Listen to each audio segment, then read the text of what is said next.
बिहार के कटिहार से संवेदनशीलता और बेहतरीन प्रशासनिक सूझबूझ की एक ऐसी तस्वीर सामने आई है जिसने हर किसी का दिल जीत लिया है। अमूमन अपनी मांगों को लेकर अड़े प्रदर्शनकारियों और पुलिस प्रशासन के बीच तीखी बहस देखने को मिलती है, लेकिन कटिहार की जिलाधिकारी डीएम आशुतोष द्विवेदी ने जो किया, उसने एक मिसाल कायम कर दी है। दरअसल बीती शाम जीएनएम कॉलेज की छात्राएं कटिहार पूर्णिया एनएच 131 ए जाम कर हंगामा कर रही थीं।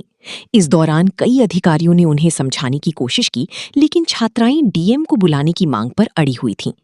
इस दौरान करीब 2 घंटे तक आवागमन बाधित रहा और छात्राएं कॉलेज प्रबंधन पर लगातार कई आरोप लगा रही थीं। अंत में छात्राएं समाहरणालय पहुंची, जहां डीएम अपने कक्ष से बाहर आई और छात्राओं के साथ जमीन पर बैठ गए। इस दौरान उन्होंने उनकी समस्याएं सुनी और जल्द समाधान का आश्वासन भी दिया। मेरा पर्सनली हम फुली सेटिस्फाई, इवन मेरा पूरा बैच भी सेटिस्फाई है, ठीक है। और जहाँ तक होना चाहिए डीएम सर हमारी बातों को सुने, हम पर्सनली बोले फुली सेटिस्फाई है। ऐसा होना चाहिए, उनको होना चाहिए। हाँ, फुली सेटिस्फाई। और इवन उनसे पूरा हमारा उम्मीद है, एक्सपेक्टेशन है कि हमारा बात वो जरूर सुनेंगे। मेरा नाम शिवानी है। जो यहाँ जो जीएनएम कॉलेज है उसकी बच्चियों को बहुत सारी समस्याएं थी कुछ, जिसमें उनके जो हॉस्टल वगैरह है उसकी सिचुएशन को लेकर के जो ट्यूटर है उससे भी वो लोग परेशान थे। उसको लेकर के उनकी कई कुछ इश्यूज़ थे जो हम लोगों ने अभी उनकी बातें सुनी है। बहुत सारी चीज़ें ऐसी हैं जो तुरंत हम लोग ने रिजॉल्व कर दिया है, और साफ़ सफाई की दिक्कत वो भी कर दिया गया। कुछ ऐसी चीज़ें जैसे वो लोग और जो ट्यूटर पदस्थ है उनसे संतुष्ट नहीं और ट्यूटर्स की डिमांड कर रहे हैं, उसके लिए हम लोग विभाग से पत्राचार करेंगे।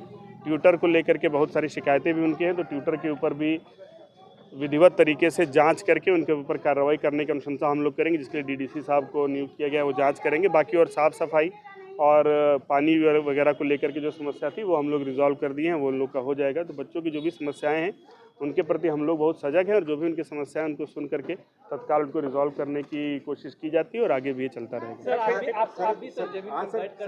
सरकार आज जमीन पर बैठे थे, इसका क्या कहना है? नहीं, पहली चीज़ तो हम सरकार नहीं, बाकी हम भी कुछ साल पहले तक उन्हीं की स्थिति में थे।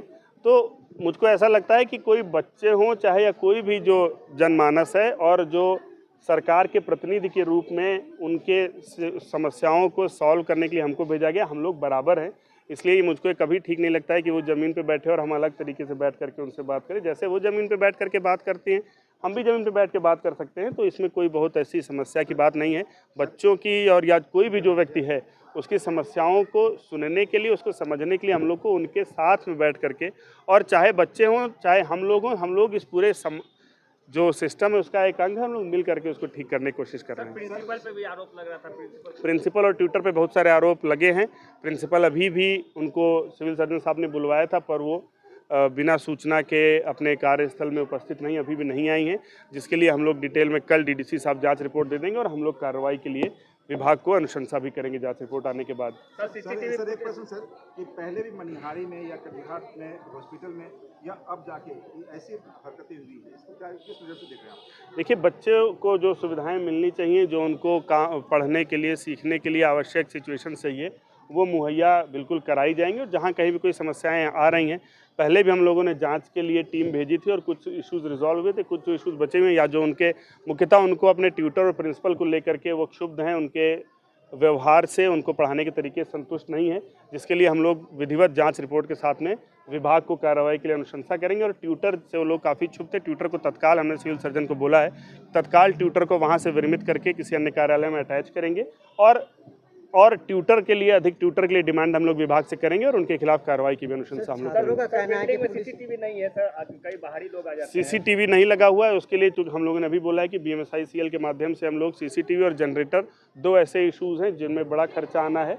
सीसीटीवी और जनरेटर के लिए हम लोग बीएमएसआईसीएल से कल ही उसका एस्टिमेट बनवा लेंगे, और विभाग से उसके सैंक्शन के लिए डिमांड करेंगे, और जैसे विभाग से अनुमति मिलती है सीसीटीवी और जनरेटर हम लोग लगवाएंगे। सर, बच्चों के ऊपर क्या एफआईआर दर्ज किया जाएगा रोड बाधित करने के लिए? बच्चे देखिए परेशान थे मुझे अभी, और उन लोगों ने अपनी बातें बताई हैं। अभी तक चूँकि हमने जो भी उनकी बात सुनी है, एसडीओ साहब भी पूरे समय मौजूद थे जब भी बच्चे अपना प्रदर्शन कर रहे थे। तो एफआईआर दर्ज किया जाएगा नहीं किया जाएगा वो एक बाद का मैटर है। उनकी समस्याएं सुनना हमारे लिए ज़रूरी था, जो अगर उन लोगों ने शांतिपूर्ण तरीके से अपनी बातों को रखा है तो उसमें FIR कोई आवश्यकता नहीं। लेकिन अगर कोई भी किसी भी प्रकार से कानून को अपने हाथ में लेता है या सरकारी संपत्ति को एक क्षति पहुंचाता है तो निश्चित रूप से उस हिसाब से कार्रवाई होगी। पूरे इस प्रकरण में SDO साहब उपस्थित थे, वो अपना विवेक के आधार पर निर्णय लेंगे। साफ सफाई को लेकर के हम लोगों ने एक समस्या बेसिक ये है कि वहाँ पर एक ही सफाई कर्मी कार्यरत है।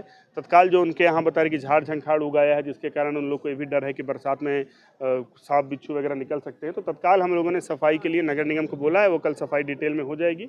और हम लोग विभाग से भी बात कर रहे हैं कि जो एक ही सफाई कर्मी, उतने बड़े कैंपस की सफाई एक कर्मी से संभव नहीं है, तो और तत्काल तो नगर निगम वो कर लेगा, लेकिन लॉन्ग टर्म में और सफाई कर्मी की जरूरत होगी, जो हम लोग विभाग से पत्राचार करके और वहाँ से निर्देश जैसा प्राप्त होगा हम लोग उसको कराएंगे।